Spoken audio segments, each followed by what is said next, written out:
Well, of course, it was quite a story when it first started, and then, of course, it became the centre of press attention. You know, the bike was a great love. Like the rest of it was sort of byproducts of that. You had the Hastings 1066 and you had the Mods and Rockers in 1966. No, they were just a damn nuisance. That's what they were.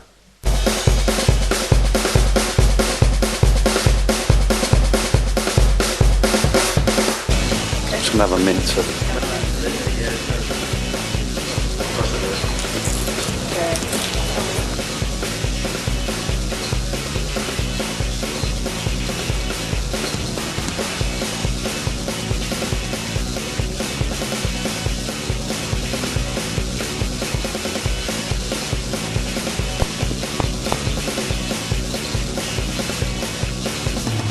Thank you.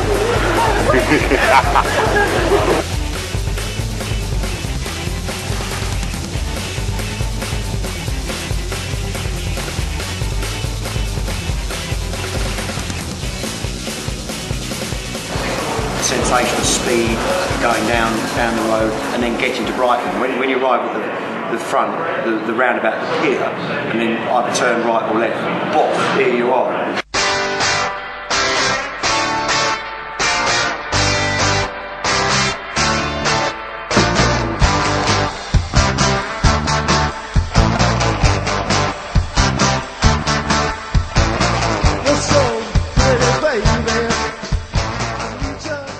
The most important thing about being a mod lies in the name. You had to be modern. Mod short for modernist. You had to be absolutely bang up to date, absolutely of the moment. A smart young man used to dress in their little pork-pie trilby hats that they wore, and always wore very smart clothes. They were very proud of their appearance. Mod was middle class, effeminate, office working.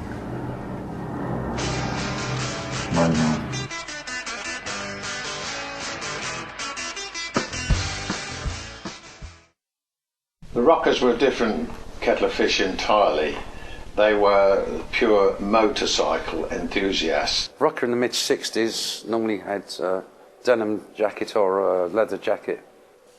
Their look was a bit like their motorbikes, greasy and oily. It was aggressive, it was harsh, it was leather, black denim, big boots, a deliberately aggressive presence.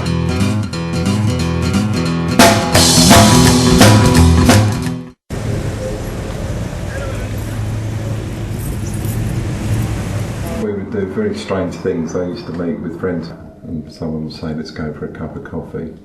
But we would probably go to Hastings or something ridiculous like that and just ride for miles, or go to Littlehampton for a piece of apple pie. It was normally the coastal regions we used to tend to want to go to, especially on the bank holiday weekends. From London we could go to Essex or the Kent coast or the Sussex coast.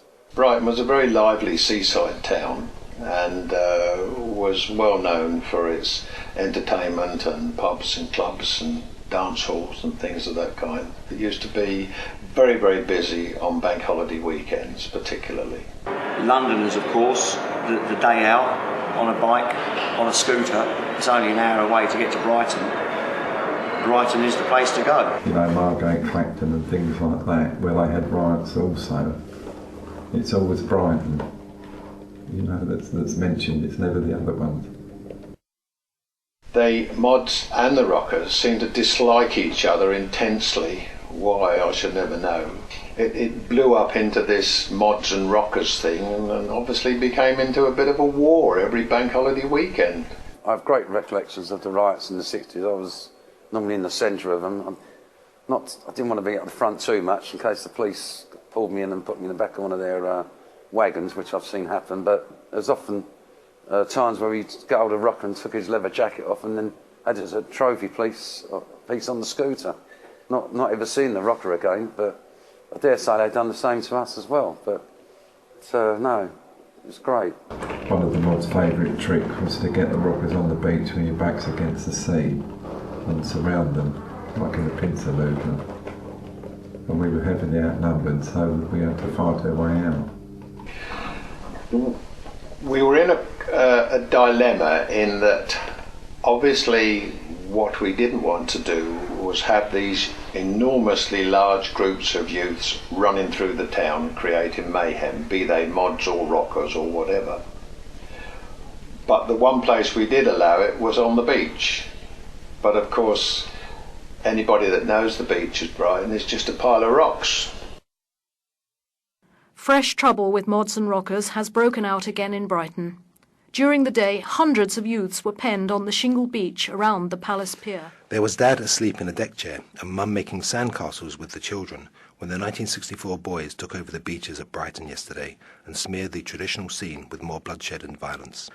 The violence began soon after dawn when hundreds of mods and their girlfriends who had spent the night on the beach or in shop doorways started to roam the seafront searching for rockers. They shifted around the beach aimlessly as though the tide was stirring them. 18 people were taken to hospital after these long-haired, mentally unstable, there were 97 arrests on charges of possessing offensive weapons and disorderly mods and rockers mania. Deaths will appear before teenagers run amok.